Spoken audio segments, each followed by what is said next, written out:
Hello folks, Mike Keeley 7 once again. This is August 13th, 2015, and I'm riding home. First day back of the fall semester, staff meeting, office things, advising. Nothing too stressful. Whoa, whoa, whoa, whoa, whoa, whoa, what are you people doing here? Jesus, what a clusterfuck that was.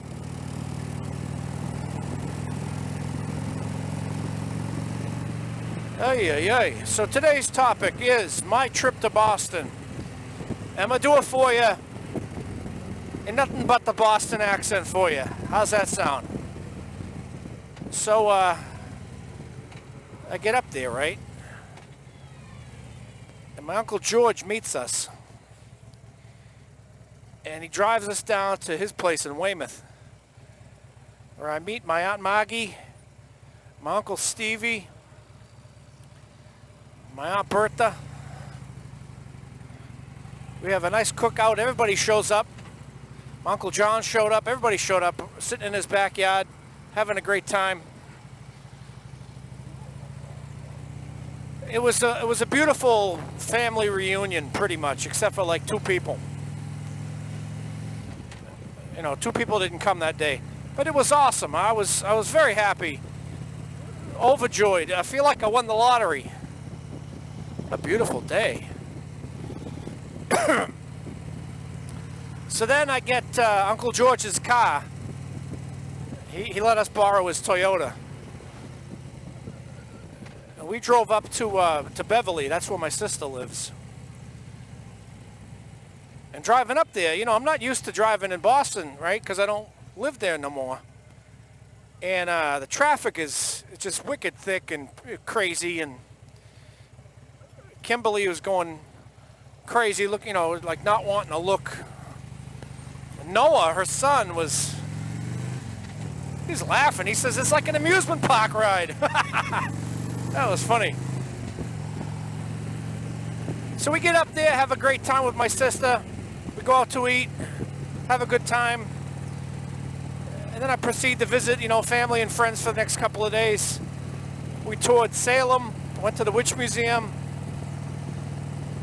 We had roast beef at Kelly's. Gotta have roast beef at Kelly's. My mother didn't want to have clams at the clam box because she said she didn't like them. She says, I was there a couple of years ago with your brother, and they looked at us like aliens because he had cornrows. So I'm not going there. I said, all right, Ma. I ended up going to the clam box a couple of days later anyway with Noah and Kimberly on our own. We had a couple of free minutes. I got in trouble with my sister. Sorry, Laurie. Miscommunication. My new family, that was the big news. I went to a wedding in Plymouth, Mass. And I met even more of my family. And I remember I was sitting there in the reception hall, and I could hear these people talking. They're saying, I think that's him. That's him? Yeah, that's the guy everybody's talking about. Really? You think it really is? And the guy looks at me and goes, have you seen him? Look at his face. He looks just like Uncle Fred. Which I thought was really funny.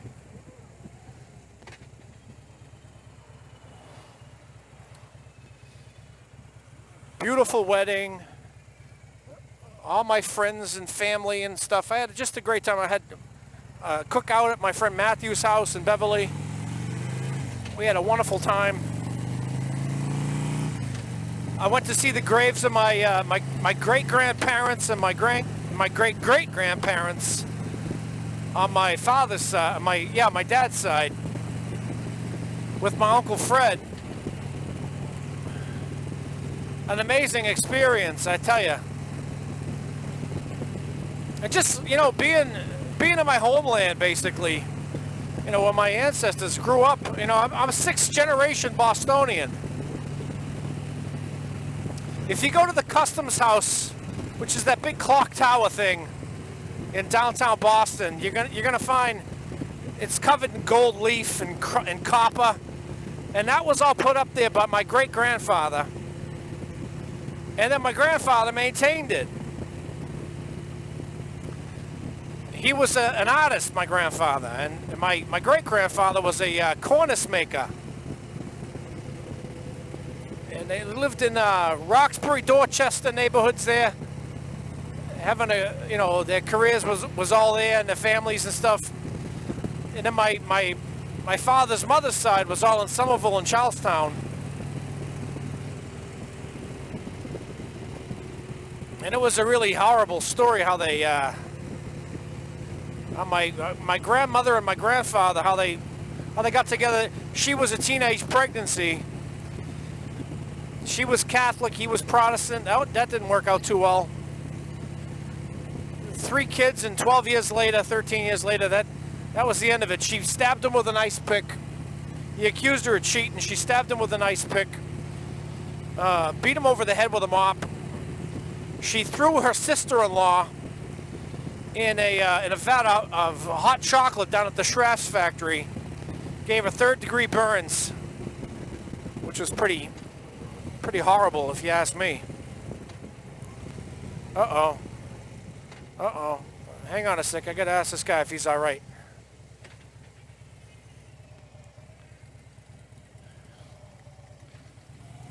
Hey, how's it going?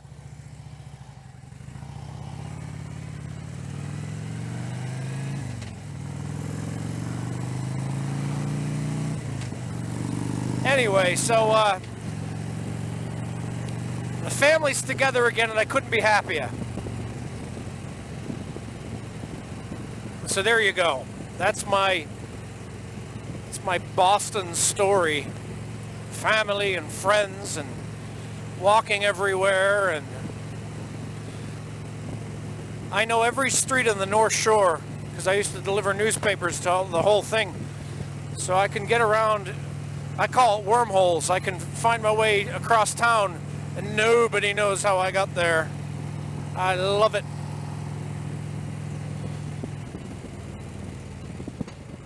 And it does make me wish that I lived closer, actually. We're such a close-knit, loving family.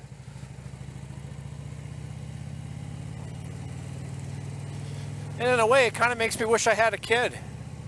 Pass down the legacy. Oh well.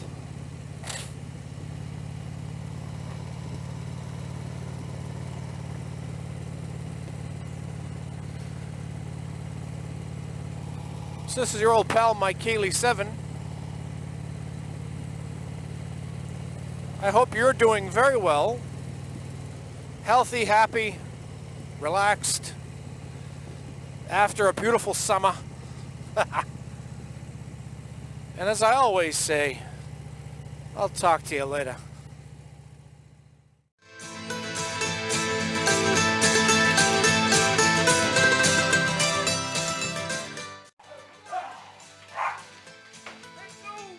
The pictures tell the story. This life had many shades. I'd wake up every morning, and before I'd start each day, I'd take a drag from last night's cigarette that smoldered in its tray. Down a little